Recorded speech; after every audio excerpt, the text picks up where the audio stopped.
My name was Benedict, and at 67 I thought I had seen enough of life to stop being surprised. I had worked with my hands for more than 40 years, built homes for other people, and raised a daughter who used to run into my arms after school, holding paint-smeared drawings of stick figures and flowers. These days, she only called when she needed something fixed, or when her friends were around and she wanted to show she still cared. I never said anything, just smiled and said I was proud of her. I was proud until the day she invited me to her new apartment. Before we start the story, comment below where in the world you're watching from today, and if you enjoy this story, don't forget to subscribe and turn on the bell icon so you don't miss future stories like this one. It was a sharp winter afternoon when I pulled up outside her building. Everything about the place looked too clean, too polished, like nobody actually lived there. She opened the door wearing a smile that didn't reach her eyes and said, "Please don't touch anything, Dad. It's all imported." The words stung more than I expected. I'd spent a lifetime touching things: wood, stone, metal, turning rough into smooth. But in her world, my touch seemed unfit. I stepped inside quietly, hands folded, afraid even my breath might leave a mark. She walked me through her apartment like a museum guide. Every piece of furniture had a story about where it came from: Italy, Japan, Denmark, but none of those stories had warmth. I listened, nodded, and looked at the soft lights glowing above the kitchen counter. She had spent a fortune on bulbs that promised natural sunlight. I thought about the real sunlight that used to pour through the windows of our old house when she was little, how she would chase dust motes around the living room. Back then, she never cared if the furniture was imported or bought on clearance. We sat for tea that evening, though she didn't drink much of it. She kept glancing at her phone, tapping replies, smiling at someone on the screen. I noticed the unopened bills stacked under a fashion magazine on the counter. She caught my eyes drifting toward them and slid the pile aside with a nervous laugh. "Just subscription stuff," she said quickly. I didn't argue. It wasn't my place anymore, was it? When I stood to leave, she offered a polite hug that felt rehearsed. "I'm glad you came, Dad," she said. "Next time, give me a call first. I like to keep things organized." I nodded and stepped into the hallway. Her door closed softly behind me, and for the first time, I felt like a visitor, in my own bloodline. That night, I sat in my small house on the edge of town. The heater rattled, the lights flickered a little, and I smiled at how imperfect everything was. Around 9, my phone vibrated, her name flashing on the screen. I answered, expecting a good night, but her voice trembled. "Dad, the power's out. Everything's dead. I can't reach maintenance." Before I could respond, another sound came through, the faint buzz of her phone receiving a message. She gasped. "It says, electricity disconnected by the landlord, your father." I stayed silent for a moment, feeling the weight of her words. She didn't know what that message truly meant, not yet. Her voice broke through the line, half angry, half frightened. "Dad, did you do this? Why would your name even be there?" I could hear drawers opening, the scrape of a chair against the floor, her footsteps echoing in that polished apartment she was so proud of. I took a slow breath before answering. "No, I didn't touch anything tonight," I said softly. "But I suppose you forgot whose name is on your lease?" There was a pause, only the faint crackle of silence between us. 6 months earlier, when she had been hunting for a new place, she had come to me in tears. The landlord she wanted to rent from required a guarantor, and she didn't have the credit yet. I had signed the papers under my name. The manager, an older woman I'd known for years, agreed to make the arrangement easier if I handled the payments directly through my account. At the time, I thought I was helping her stand on her feet. I didn't realize I was building a throne she would later use to look down on me. Now that same arrangement had turned into something else. I hadn't cut her power myself, but I knew exactly why it happened. For 3 months, she hadn't paid her share, ignoring reminders and notices. I had told the manager to stop covering the bills until she settled her part. The system did the rest automatically. Still, hearing the panic in her voice stirred something painful in me. "Dad, I swear I didn't see any bills," she said, the sound of rustling paper in the background. "Everything's online now. Maybe they sent it wrong." Her excuses came out fast, rehearsed, like a student who knew she hadn't done her homework. I said nothing for a while. Then I told her quietly, "Sometimes life sends reminders in ways we don't expect." She grew defensive. "You could have just called. Now I'm sitting here in the dark. Everything's ruined." I could almost see her surrounded by her perfect imported things, helpless without electricity, unable to charge the phone that connected her to the world she valued most. "I'm not the one who let it get this far," I said, keeping my voice steady. "You signed that agreement. You promised you'd manage your part." Her breathing changed, heavier now. "So what? You're teaching me a lesson? That's cruel, Dad." I wanted to tell her it wasn't about cruelty. It was about responsibility, something I had spent my life trying to teach her gently. But maybe I'd been too gentle for too long. She hung up without saying goodbye, leaving me with a silence that stretched through the room. I set the phone down and stared at the old lamp beside me. Its shade was crooked, one leg taped at the bottom, but it still gave light. Maybe that was the difference between her world and mine. Hers was beautiful but fragile, mine flawed but steady. And that night, for the first time in years, I didn't feel guilty for letting her sit in the dark. The next morning came gray and slow, the kind of winter light that never fully wakes the day.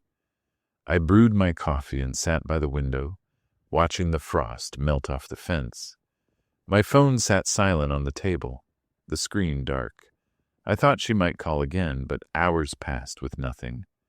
Around 10, I finally picked it up and scrolled through my messages. There were 6 missed calls from the building manager and 1 short voicemail from my daughter. Her voice was low, tired, and a little ashamed. "Dad, can we talk? I think there's been a misunderstanding." When I arrived at her apartment building that afternoon, the cold wind carried the faint hum of generators from nearby shops. Her building looked even more lifeless than before. No lights in the hallway, no sound of music or conversation. I knocked twice before she opened the door. Her hair was pulled back roughly, and the confidence I saw yesterday had melted into confusion.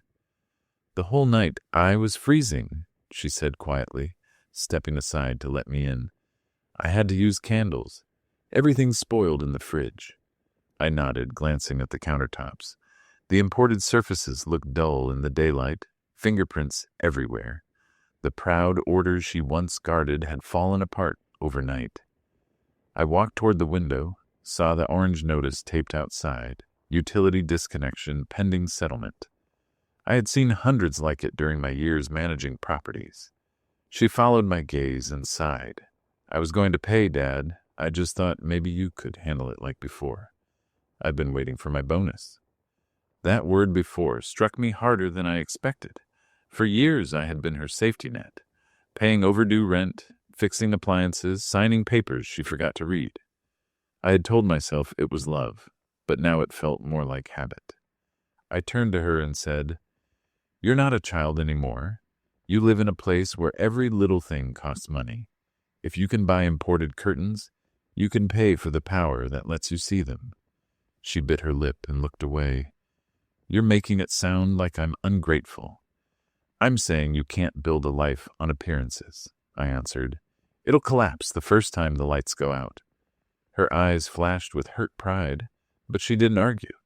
Instead, she crossed her arms and asked softly, "So what now?" I pulled an envelope from my coat pocket. The manager had given it to me that morning. Inside were copies of the unpaid statements. "You'll need to clear this," I said. "Once it's settled, they'll reconnect within 24 hours. She stared at the papers, her hands trembling slightly. "Do you think I can fix this?" "You can," I said, "but not by pretending everything is perfect. Start by calling the office yourself. Don't ask them to call me." Her face fell, and for a long moment, the silence between us felt heavier than the cold air outside. She nodded slowly, eyes glistening. "All right, I'll do it." As I turned to leave, she whispered behind me, Dad, I didn't mean what I said yesterday. I paused, my hand on the door. I know, I said, but words have a way of leaving fingerprints too. That evening I sat in my truck outside her building, watching the faint flicker of candlelight through her window. She hadn't noticed me parked there. I wasn't spying, I was just thinking. Watching my only child stumble through a problem she had built with her own hands was harder than any pain my back had ever carried. For years, I had been the one patching her mistakes before she even knew they existed. This time she had to face the dark long enough to understand what light really meant. When I finally started the engine, the old truck groaned like it was waking from sleep. I drove toward the edge of town, past the streets we used to walk together when she was small. Back then, she would point at the bright houses with Christmas lights and say, "When I grow up, I want to live somewhere that always shines." She had managed to find that place, but now I wondered if she understood how easily fake light burns out. I stopped at the corner store for bread and milk, small things that kept my days steady. The woman behind the counter, Mrs. Tran, had known me for decades. She smiled kindly and said, "Heard there's a blackout in those new apartments. Must be rough living in luxury without power." Her words were harmless, but I felt something twist inside. The story was already spreading. I paid quietly and left. At home, I ate a simple dinner and sat by the fireplace, the crackle of wood filling the room. My phone buzzed again. This time it was the building manager, Mrs. Keene. "Benedict," she said, "your daughter came down to the office. She looked a bit shaken, but she paid everything due. I'm filing the reconnection now, should be restored by morning." I thanked her, though my voice carried more relief than joy. The next morning she called. Her tone was softer, humble in a way I hadn't heard in years. "The power's back," she said. "I cleaned up everything. I even cooked breakfast for myself. It felt different." "I'm glad," I replied. "Different isn't always bad." She hesitated, then asked, "Can you come by later?" I made enough for two. When I arrived that afternoon, she greeted me with a nervous smile. The apartment looked warmer somehow, not because of the heat, but because of small changes. The candles still sat on the counter, burnt down to stubs. A few dishes waited in the sink. The perfection she once guarded so fiercely had softened into something human. "I didn't realize how useless all this was without the basics," she said, motioning around the room. "The lights, the heat, even the coffee machine didn't work." I sat in silence for hours. It made me think. I poured myself some tea and waited for her to continue. She stared at the steam curling from her cup. I kept remembering how, when I was little, you'd fix everything. Broken toys, dead fuses, even Mom's old toaster. I thought that's just how life worked, that someone would always fix things for me. Her eyes lifted to mine, and I could see the shame there. "I don't know when I started treating you like one of those things that could be replaced." I wanted to speak, but she wasn't finished.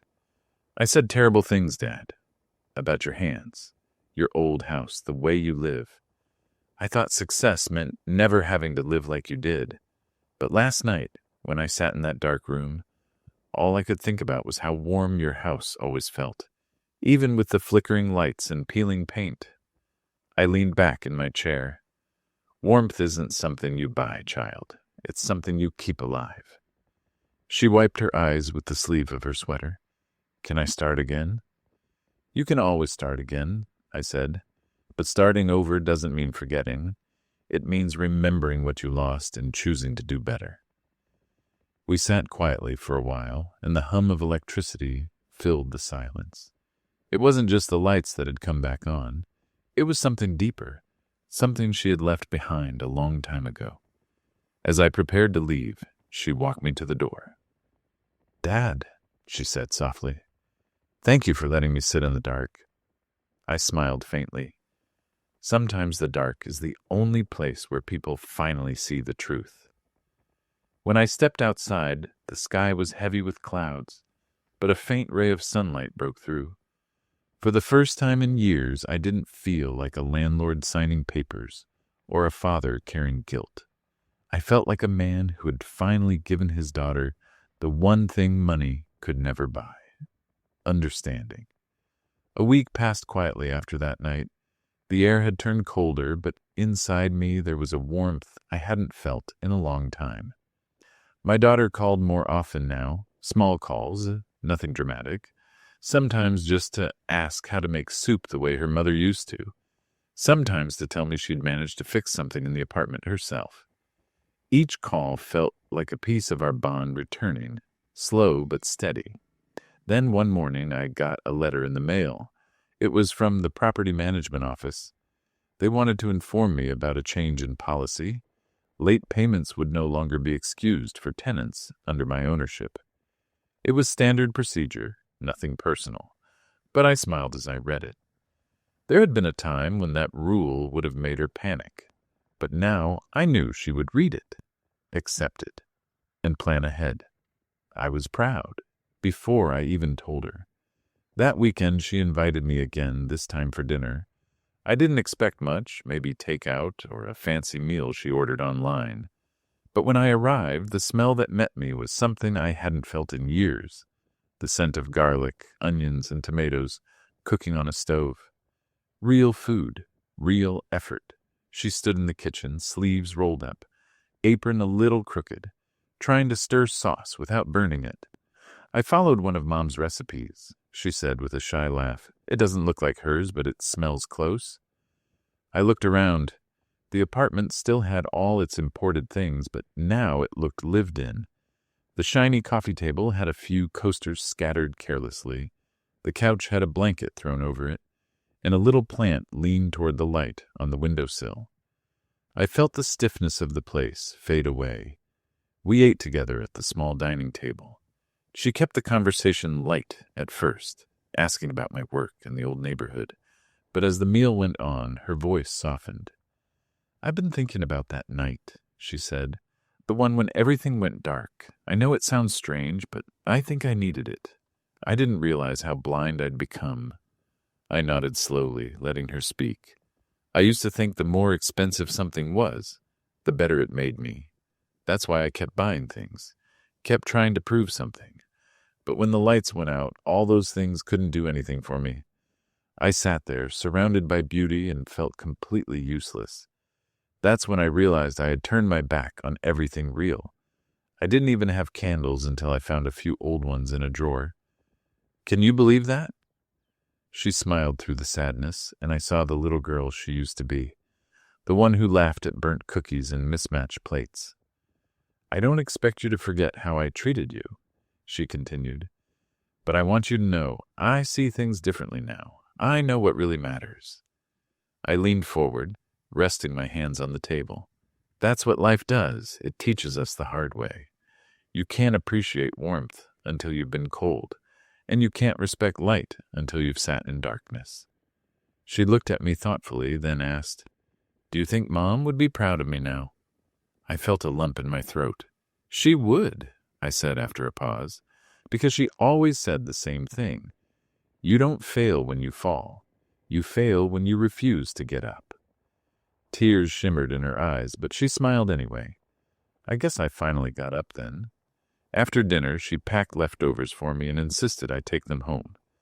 As I stood at the door, she said, Dad, I'm going to handle my bills from now on. No reminders, no help, no excuses. That's all I ever wanted, I replied. When I got home, I set the food on the counter and looked around my small kitchen. It wasn't perfect. The paint was chipped. The tiles needed fixing, but it was honest. And for the first time, I realized my daughter finally understood that truth. The next morning, I received a text from her. Paid rent early this month. Feels good. I chuckled, typing back, Proud of you, kid. But as I hit send, a small worry lingered at the back of my mind. Growth never comes without challenges, and something told me this piece wasn't the end of our story. It was only the calm before another test. 2 weeks later, just as I was getting used to the quiet rhythm of ordinary days, trouble came knocking again. Only this time, it wasn't about unpaid bills. I was at home repairing a loose kitchen cabinet when I got a call from the same building manager Mrs. Keene. Her voice carried a tension that made me straighten up immediately. "Benedict," she said, "I don't want to alarm you, but there's been an issue with your tenant, your daughter.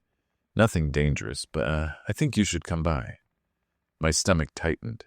I left the tools where they were and drove to the apartment complex. The winter air bit through my jacket, and the sky hung low, heavy with clouds that looked like they were waiting to break. When I reached the lobby, Mrs. Keene was waiting, arms crossed. "It's about the upstairs neighbors," she began. "There's been a complaint. Loud voices last night. It seems your daughter had an argument with someone." That didn't sound like her. Not the new version of her, anyway. "With who?" I asked. She hesitated. "A man, young, loud, and not very polite. Said he was visiting. Security had to calm things down. No damage done, but it made a scene." I felt an old ache settle in my chest. It wasn't just about the argument. It was the reminder that my daughter's path was still full of blind corners. I thanked Mrs. Keene and went upstairs. The hallway smelled faintly of burnt candles and expensive perfume.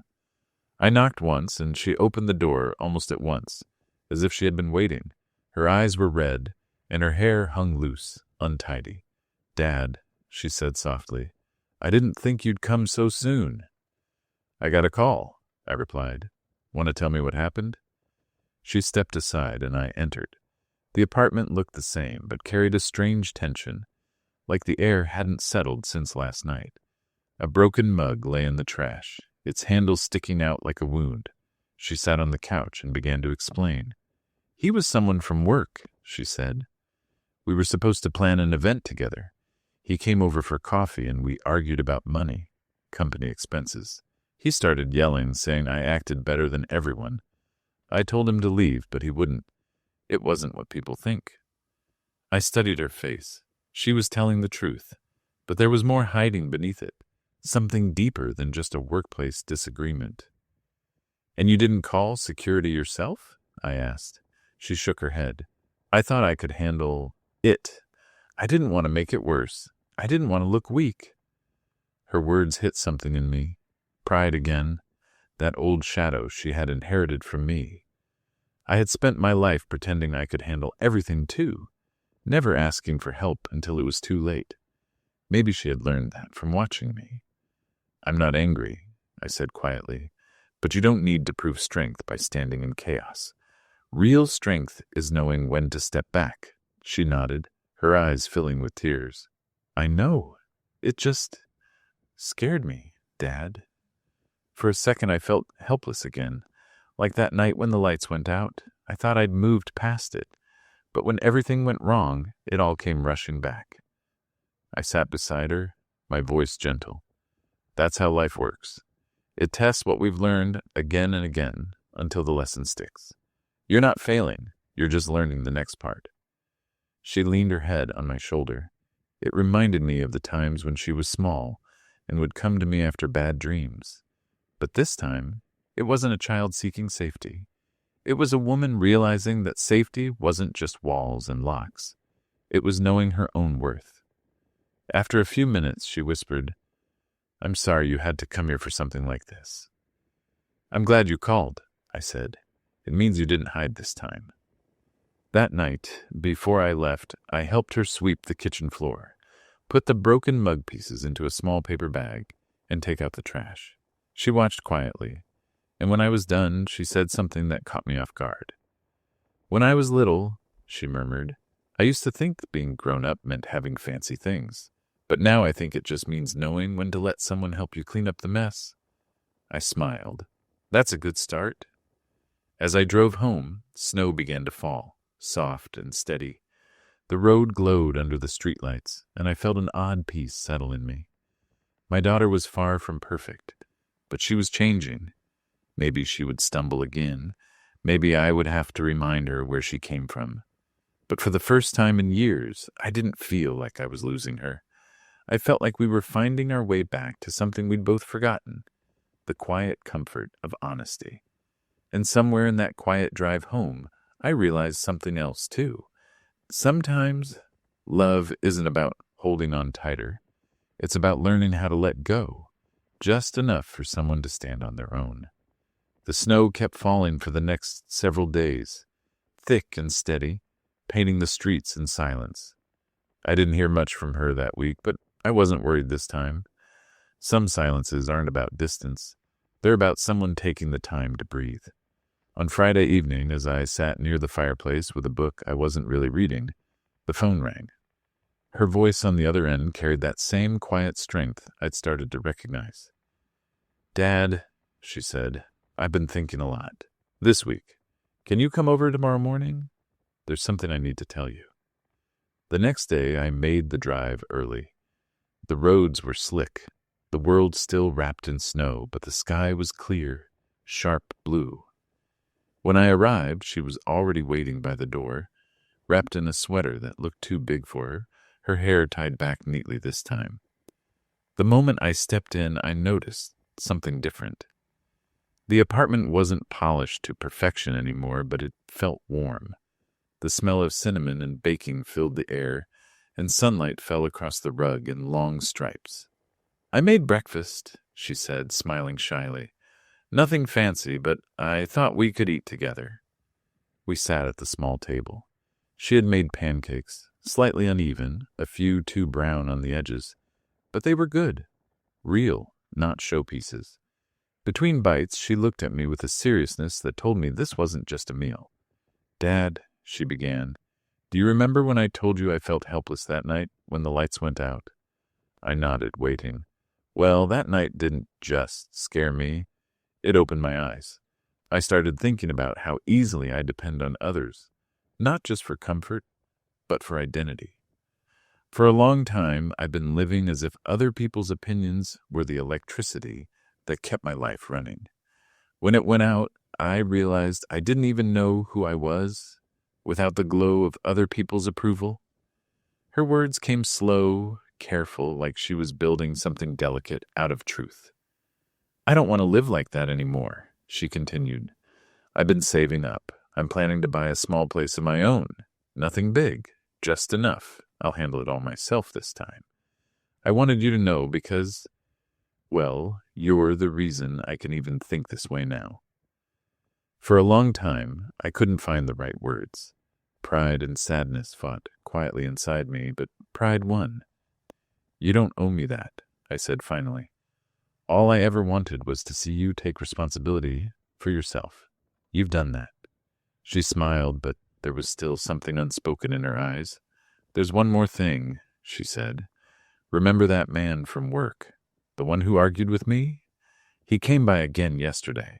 Not to fight this time, but to apologize. He said I handled it better than he did. It made me realize how different I've become. I didn't shout. I didn't show off. I just listened. And for once, I didn't need to prove I was right." I nodded. "That's growth. Not everyone can stay calm when they're hurt." She looked down at her cup of tea. "You know, I used to think being like you meant living small without excitement. But now I see it's not small. It's steady. You built something that never depended on anyone else's approval. I used to call it boring. Now I call it peace." That hit me harder than I expected. I'd spent so many years believing my quiet life was something to be pitied. Hearing her say that word, peace, made everything I'd carried for decades suddenly feel worthwhile. We spent the rest of the morning talking about small things, her work, my garden, the old neighbors who still called to check on me.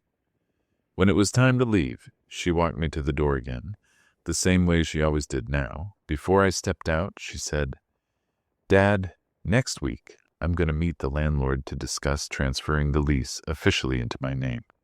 I think it's time." I smiled. I think so too. Driving home that day felt different from every other trip I'd made to her place. The roads were still covered in snow, but the world looked softer, brighter. For years I'd carried guilt.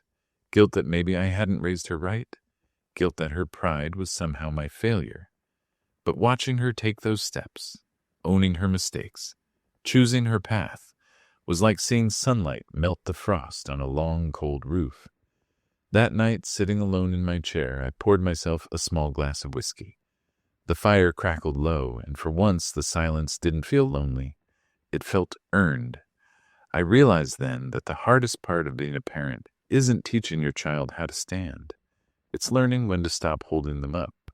And as the firelight danced across the old walls, I thought about how strange life could be. Sometimes it takes a blackout to help someone finally see what was always there in the dark. A few days later, I received a call from her early in the morning. Her voice sounded brighter, full of quiet confidence that I hadn't heard in years. "Dad," she said, "the landlord meeting is set for Thursday afternoon. I'd like you to come with me. Not because I need you to handle anything, I just want you there." That simple sentence sat with me all day. I just want you there. For years I had been needed, for money, for fixing things, for solving problems. But being wanted, that was something else. It reminded me of when she was a little girl, waiting by the window for me to come home from work, waving her arms like my old truck was the best sight in the world. That memory warmed me more than the coffee I was drinking. When Thursday came, I put on my old winter coat, the one with the mended sleeves she used to laugh about, and headed to the building. She was waiting in the lobby, clutching a folder of papers. I noticed how she stood differently now, shoulders back, expression calm. She wasn't hiding behind pride anymore. She looked like someone ready to face whatever came next. The landlord's office was a small room on the first floor, its walls lined with files and the faint smell of paper and dust. Mrs. Keene greeted us with her usual gentle smile. "Morning, Benedict. And you must be here to finalize the transfer?" she asked, turning toward my daughter. "Yes," my daughter said firmly. "Everything's in order." She handed over the folder, each document neatly organized. I watched as Mrs. Keene flipped through the pages, nodding. "Impressive. Not everyone keeps their files this tidy," she said. My daughter smiled faintly. "I learned from my father. He said if you respect your responsibilities, they'll respect you back." The words caught me off guard, and I had to look away for a moment. Pride isn't something loud. It's quiet, like a small flame that burns steady. Mrs. Keene stamped the papers and said, "Congratulations. From this point forward, you're officially responsible for your apartment." She shook her hand, and then mine. "You've raised a good one, Benedict." When we stepped outside, snowflakes were falling again, gentle and slow. My daughter stopped near the steps, looked up at the sky, and laughed softly. "I never thought a piece of paper could make me feel this light." "That's not just paper," I said. "That's freedom." She nodded, and for a moment we stood in silence, watching the flakes drift down. Then she turned toward me and said something I'll never forget. "Do you remember when I told you not to touch anything because it was all imported?" I chuckled quietly. "I remember." She took my hand and said, "You can touch anything you want now, Dad. Everything here is mine, and it's real." I looked at her, really looked at her, and in that moment I saw not the girl who had once tried to outgrow me, but the woman who had finally found herself. We went upstairs to her apartment to share a cup of coffee. She used the same kettle she had once called too cheap for her kitchen. As it whistled softly, she said, "It's funny how things change. I used to think success was about owning more, showing off more. But now I think success is just being able to sit with someone you love and not owe anyone an apology for who you are." I nodded slowly. "That's the truest kind of wealth." She placed a cup in front of me, her hands steady, her eyes clear. "I don't want to go back to the person I was," she said. "I don't want to forget either. That night when the lights went out, it felt like punishment. But now I see it was a gift. You didn't humiliate me, Dad. You let me meet myself." I didn't know what to say. My throat tightened as I reached for my cup. I had spent so long trying to fix everything for her, afraid she'd hate me if I ever let her struggle. But it was that struggle that built her into who she had become. Maybe the hardest act of love wasn't giving, it was stepping back. We talked for hours, the kind of talk that doesn't feel like conversation but healing. When I finally stood to leave, she walked me to the door as always. This time she hugged me first. Tight, real, The kind of hug that said everything words couldn't. "Thank you, Dad," she whispered. I smiled. "You're welcome. But remember, the lights only go out for a reason. They remind us what truly shines." As I stepped out into the cold, the world looked softer again. The snow had stopped, and sunlight broke through the clouds, glinting off the rooftops. I walked toward my truck, feeling lighter than I had in years. That evening, as I sat in my chair by the fire, I thought about all that had changed. For once, I didn't wonder whether she would be all right. I knew she would. She had learned something no imported furniture or fancy job could ever teach: how to build a life with her own two hands. And maybe, just maybe, I had learned something too. Sometimes the only way to give your child light is to let them sit in the dark long enough to find the switch themselves. The following month moved by slowly, and for once, there was no crisis, no midnight calls, no messages filled with panic or excuses. It felt strange at first, quiet, calm, almost too still. I'd gotten so used to being needed that peace felt like an empty room I didn't know how to sit in. But soon I learned to enjoy it. I started fixing small things around my house, things I had ignored for years: the loose stair rail, the crooked mailbox, the leaky tap in the bathroom. Each sound of a turning screw or hammer tap felt like I was tightening something inside myself too. Every few days she would call just to chat, not to ask for money or help, but simply to talk. Sometimes she'd tell me about her new routines: waking up early, making breakfast, budgeting her expenses. "I'm learning how to live slower," she said once. "It's not as boring as I thought." I laughed at that. "Boring keeps you alive," I told her, and she chuckled, calling me old-fashioned. But I could hear the pride in her voice, the kind that doesn't come from showing off, but from showing up for yourself. One Saturday morning, she surprised me with a visit. When I opened the door, she stood there holding a small plant in a clay pot. "For you," she said. "Something green for your window." I looked at it. It wasn't expensive or fancy, just a simple fern, but it made my whole kitchen look alive. She glanced around the room, smiling at the old wooden chairs, the uneven table, the faded curtains. "You know," she said, "your house feels more real than anything I've owned. Every mark, every scratch. It's like it has a story." "It does," I said, setting the plant on the windowsill. "And you've been part of most of them." We had lunch together, the same way we used to when her mother was still alive. I made soup and she helped slice bread. She didn't complain about the old knives or the uneven bowls. Instead, she laughed at how small everything looked compared to her modern kitchen.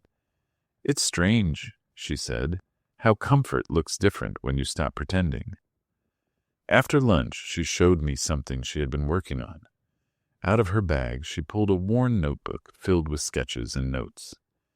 "I'm taking an evening class in interior design," she said. "Not to show off or chase trends. I want to learn how to make spaces that feel like people belong in them. Real homes, not showcases." I flipped through the pages, surprised by how much heart was in her drawings. Cozy living rooms, kitchens filled with warm light, tiny details that spoke of care. "You've got your mother's touch," I told her quietly. "She always said beauty should make people feel safe, not small." She looked at me and nodded. "That's what I want to do now. I don't want people to walk into their own homes and feel like guests." Those words hit deep. Maybe that had been our biggest mistake all along. Somewhere along the line, she'd started treating me like a visitor in her life, and I had accepted it because I thought that's what love required, giving space, even when it left me standing outside. But now she was inviting me back in, not as a rescuer, but as a father. When evening came, she stayed to help me fix the squeaky back door. The hinges had rusted a bit, and I asked her to hold the flashlight while I worked. It reminded me of when she was little, holding the same light while I fixed her toy bike. This time, though, she didn't just watch. She asked questions, learned how to do it herself. "You know," she said, grinning, I might actually be good at this stuff. Maybe I'll learn to fix things instead of buying new ones. I smiled. That's how you build a life that lasts. You fix instead of replace. Before she left that night, she stood by the door and looked at me with a strange mix of pride and softness. "Dad," she said, "I've been meaning to tell you something. When I moved into that apartment, I thought I had everything figured out. I thought I was proving something to the world, but I wasn't living. I was performing. When the lights went out, I panicked because without power, I couldn't hide behind anything. And I realized how much of my life was just decoration. You gave me the chance to rebuild, and I didn't even thank you properly. You don't have to thank me," I said. "You just have to live better." She smiled, then added quietly, "I think I finally understand what home really means." After she drove away, I stood on the porch, watching the taillights fade into the distance. The fern she had given me caught the glow from the window behind me, its leaves glistening faintly in the light. I thought about everything that had happened, the rejection, the silence, the darkness, and how somehow it had led us both to this simple peace. For years I had believed my role as a father was to build things, houses, stability, a name she could lean on. But that night, as I sat back down beside the old fire, I realized I hadn't just built homes. I had built someone who could finally build her own. And in that quiet house, surrounded by imperfections and warmth, I understood that the greatest repair I'd ever made wasn't to wood or walls. It was to love itself. The following spring arrived slowly, the way all good seasons do after a long winter. The snow that had covered the sidewalks for months began to melt into narrow rivers that ran along the curbs. Birds returned to the trees, and the air carried that strange mix of chill and hope. I found myself waking up earlier, sitting by the kitchen window with my new fern and a cup of tea, watching sunlight crawl across the fence. It was a simple life, but one that finally felt steady. My daughter had been busy with her evening design classes. She called often to tell me how things were going, how she had learned to draw floor plans, measure spaces, and study light angles. "You'd like it, Dad," she told me once, laughing. "They make us fix old furniture, too. I sanded a chair last week and thought of you. My hands still smell like varnish." I laughed with her, but inside I felt something warmer than amusement. There was pride, quiet and deep. She wasn't running from her roots anymore. She was learning from them. A few weeks later, she called with another surprise. "Dad," she said, "we're having an open class showcase next weekend. It's small, but I'll be presenting my first project. Can you come?" "Of course," I replied. "Wouldn't miss it." The day of the showcase was bright and crisp. The classroom was filled with tables displaying student projects, drawings, models, boards covered with color swatches. I found her corner near the back. Her project was called Spaces That Breathe. It showed a simple apartment interior, nothing fancy, but filled with warmth. Wooden textures, soft lighting, and a handwritten note taped at the corner. Home isn't a place that shines.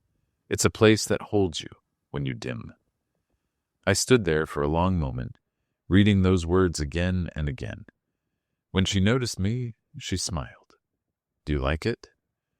"I don't just like it," I said. "It feels like something real." She grinned, eyes shining, then whispered, "You inspired it. Remember when you said warmth isn't something you buy? I used that line in my design notes." Her instructor came by and asked me if I was the father who used to work in construction. I nodded, and he said, "You should know, she's one of our best students. She has an eye for meaning, not just aesthetics. That's rare." I felt a lump form in my throat. "She always had it," I said quietly. "She just needed the lights to go out for a while to see it." After the showcase, we went out for lunch at a small diner nearby. Nothing fancy, just an old place with chipped cups and strong coffee. We talked for hours about her plans, her dreams, the kind of work she wanted to do. She wanted to start her own small firm one day. "Nothing big," she said, "just enough to make spaces that feel alive." When I dropped her back at her apartment, She stopped at the door and said, "Dad, can I show you something?" She led me inside to the living room. It looked different from before, simpler, warmer. Gone were the cold, imported pieces that once defined the place. Now the furniture looked lived in, the shelves filled with books, small plants, and framed photos. On the wall above the couch hung a single picture, a photograph of me holding her when she was a child, both of us laughing under a half-built roof. She looked at it and said softly, "I hung this here because it reminds me what home means. You built it once. Now I know how to build my own." I didn't speak right away. I just looked at the photo and then at her, realizing how far we had come, not in distance, but in understanding. "You've done well," I finally said. "Your mother would be proud." She smiled, her eyes glistening. "You really think so?" "I know so," I said, "because she always believed you'd find your way back to what matters." We sat together for a while, sipping tea, watching the sunlight fade over the buildings. She talked about wanting to redesign her apartment someday, to make it even more personal, more her. "But not yet," she said. "I want to live in it a while first, let it collect some stories." When I left that evening, she walked me to the elevator. Before the doors closed, she reached out and squeezed my hand. "Dad," she said, "you were right about everything. I just didn't know how to listen back then." "It's all right," I told her. "You learned when it mattered." As the doors slid shut, I caught a last glimpse of her standing there, smiling, a woman who had finally learned to stand in her own light. Driving home, the city lights flickered on one by one, and I thought about how strange it was that the same electricity that once caused so much pain had now become a quiet symbol of her growth. I remembered the first night she called me in panic, the darkness swallowing her pride. That moment had felt cruel then, but now it felt almost sacred, like life had known exactly what lesson she needed. When I reached home, I sat down in my chair, the house filled with its familiar creaks and hums. I looked at the fern she had given me, its leaves stretching toward the light. Growth, I realized, isn't loud or sudden. It happens quietly in the background, while you're busy forgiving the past. And in that silence, I whispered to myself, "She found her light, and I found my peace." Outside, the street lamp flickered once and steadied, glowing softly through the night. It reminded me that sometimes life's smallest repairs, like a bulb burning again after a storm, are the ones that mean the most. Summer crept in quietly that year. The days grew long, the air heavy with warmth, and the smell of cut grass drifted through my open window every afternoon. My daughter's visits had become part of my routine now. She would come by every Sunday, bringing small things, a bag of coffee, a loaf of bread, or a new plant for the windowsill. Sometimes she'd bring nothing at all except her company, and that was more than enough. One Sunday, she arrived earlier than usual. The moment she stepped inside, I could tell something was on her mind. She was smiling, but there was a nervous energy in her movements, the way she kept twisting the strap of her bag. "Dad," she began, "I have news." She handed me a folded envelope. Inside was a printed certificate from her evening class. Certificate of Excellence, Interior Design Program. Her name glowed proudly in bold letters across the top. I looked up at her. "So this is what all those late nights were for," I said with a smile. She laughed softly. "Not just that. The teacher recommended me for an internship at a design firm. It's small but growing fast, and they want me to start next month." I could see she was both thrilled and terrified. I stood up and hugged her. "You earned it," I said, "not because someone gave it to you, but because you built yourself back up." Her voice cracked a little. "I don't think I could have done it without you." I shook my head. "You would have, maybe later, maybe harder. But it would have happened. You just needed to stop living for the noise around you." She smiled, but stayed quiet. There was something else in her eyes, something unspoken. After lunch, she finally said what was weighing on her. "The job is in another city," she said quietly. Just 2 hours away, but still, it means moving. For a long moment, I didn't say anything. The idea of her leaving felt heavy, but it wasn't sadness exactly. It was the weight of realizing she was truly growing beyond the world I had built. That's a good thing, I said finally. You've spent your life trying to belong somewhere. Maybe this is your turn to see where you fit best. I'm scared, she admitted. I'll be alone again, starting over. You won't be alone, I said softly. You'll just be standing on your own feet this time. There's a difference. She leaned her head on my shoulder like she used to when she was little. Do you think I'll make it? You already have, I said. The next few weeks passed in a blur. She called me often while packing, asking small questions. What tools to take, how to move fragile things, what to do if the new landlord seemed untrustworthy. I answered everything, trying to sound calm, even though my heart tightened each time I hung up the phone.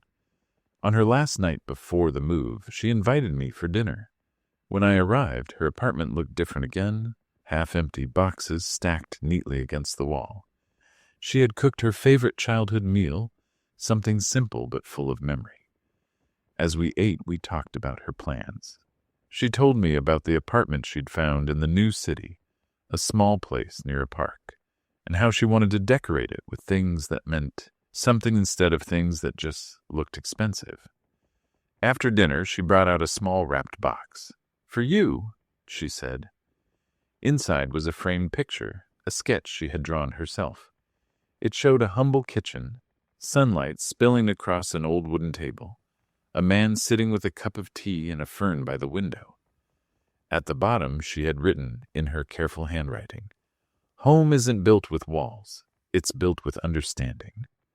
My voice caught in my throat. "It's beautiful," I whispered. "It's your home," she said. "It's where I learned what peace looks like." I didn't know what to say, so I just reached out and squeezed her hand. When morning came, I helped her load the last of her boxes into her small car. She stood there, taking one last look at the building that had once been her pride, and later her lesson. "Funny," she said. "I used to think this place made me someone, but now I know it only showed me who I wasn't." I smiled. "And now you get to find who you are." She hugged me tightly, the kind of hug that lasts long enough to say everything words can't. Then she got in the car and rolled down the window. "I'll call when I reach," she said. "I'll be here," I told her. "Always."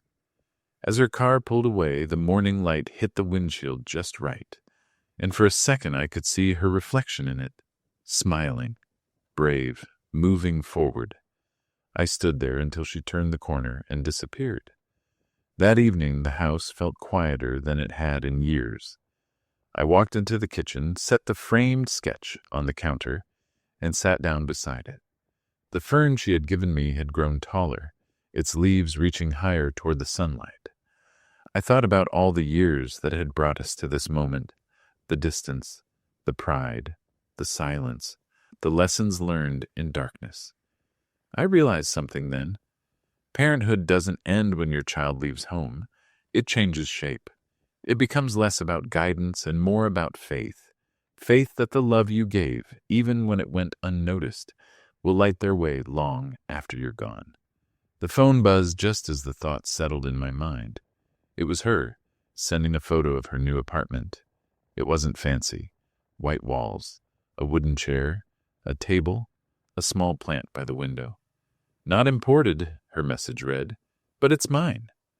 I stared at that picture for a long while, smiling so wide my eyes blurred. Then I wrote back, "It's perfect. The light suits you." That night, I sat by my own window, looking at the stars blinking faintly through the clouds. There was no sadness, no longing, only a quiet kind of pride. I had seen her lose everything that wasn't real, and in doing so, she had found what was. Life has a way of teaching people through silence, through broken lights, through small, ordinary days that don't seem important until you look back and realize they were the ones that changed everything. As I turned off the lamp beside me, the room dimmed, but it didn't feel dark. Somewhere out there in another small apartment, my daughter was sitting in her own pool of light, one she had built herself. And in that shared quiet, across the distance, I could almost hear her breathing easy. It wasn't the end of our story. It was simply the part where both of us, finally, learned to live in the glow of our own peace. The year rolled on, and with it came a kind of peace that only time can bring. My daughter had settled into her new city, and her calls became a rhythm I looked forward to, the steady sound of a life unfolding in its own way. Some evenings she'd call just to tell me what color she had painted her kitchen, or how she'd found a small second-hand table that reminded her of ours back home. Other times she'd call while walking back from work, her voice echoing against city noise, saying, "I'm tired, but it's the good kind of tired, Dad." I could hear something in her tone that hadn't been there before, a calm certainty. She was no longer chasing approval or perfection. She had finally learned how to live in her own company. One Sunday afternoon, I got a call that felt different. Her voice was filled with excitement, almost disbelief. "Dad, guess what? The firm offered me a permanent position. They said my designs brought something human into their work, something warm. They want me to lead a small team for residential spaces." I laughed, the sound echoing through my small kitchen. "You see, you turned your lesson into a gift." She laughed too, softer this time. "You know what's funny? Every project I work on, I start with one rule. If it doesn't feel like a place where you could sit with your dad and drink tea, it's not done yet." That one line stayed with me long after we hung up. It felt like life had finally come full circle. The daughter who once told me not to touch her imported furniture now measured success by whether a space felt like home, by whether it could hold love and conversation, not just shine. That weekend she came home for a visit. It had been months since I'd last seen her face in person. When she stepped out of the car, she looked different, confident, grounded, the kind of strength that doesn't need to announce itself. I noticed she carried nothing expensive, just a small backpack and a box wrapped in brown paper. Inside the house, she set the box on the table. "Open it," she said. I peeled back the paper and found a small wooden lamp inside. Its base was made from reclaimed oak, polished but not perfect, and the light it cast was warm, golden and soft like early morning sunlight. "I made it," she said proudly, "from leftover materials at the studio. Thought you might like to replace that old lamp that flickers?" I turned it on, and the glow filled the room instantly. It wasn't just light, it was the story of how far we'd both come. We spent that evening sitting by the window, sharing dinner, laughing over old stories, remembering her mother. At one point, she looked around and said, "You know, Dad, I used to think you lived too quietly. But now I see that peace isn't quiet. It's complete. You always had it. I just didn't know how to see it." I smiled. "That's because peace isn't something you see. It's something you feel when you stop fighting with life." She nodded, staring at the lamp. "I think I've stopped fighting." For a while, we didn't speak. The silence between us was comfortable, the kind that doesn't need to be filled. Outside, the crickets hummed, and the faint light from the new lamp danced on the fern she had given me months ago, its leaves grown wide and lush. I thought of all the times I had worried about her. Every sleepless night, every argument, every prayer whispered into the dark. All of it had led here, to this quiet evening where love didn't need to prove itself anymore. Before she went to bed that night, she hugged me the way she used to when she was a child, arms wrapped tight, as if trying to memorize the feeling. "I'll always come back, Dad," she whispered, "no matter where I go." The next morning, she left early for the drive back to her city. I watched her car disappear down the same road she once took years ago when she moved into that imported apartment, the same road that had carried all her pride and mistakes away from me. Only this time, it carried something else, gratitude. When she was gone, I walked through the house, the wooden floors creaking softly under my feet. Sunlight poured in through the curtains, hitting the new lamp on the table. Its light felt different from the electric glare of her old apartment.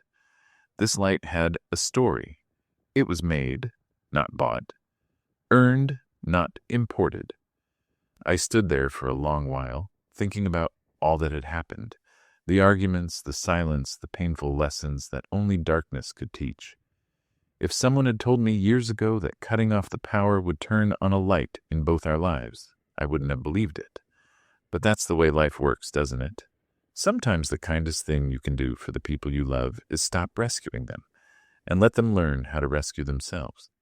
That evening, as the sun dipped below the hills, I poured myself a cup of tea and sat by the window.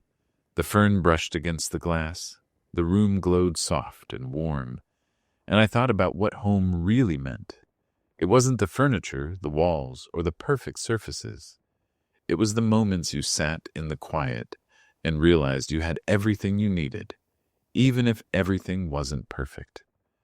I took a slow sip of my tea, and a small smile crept across my face.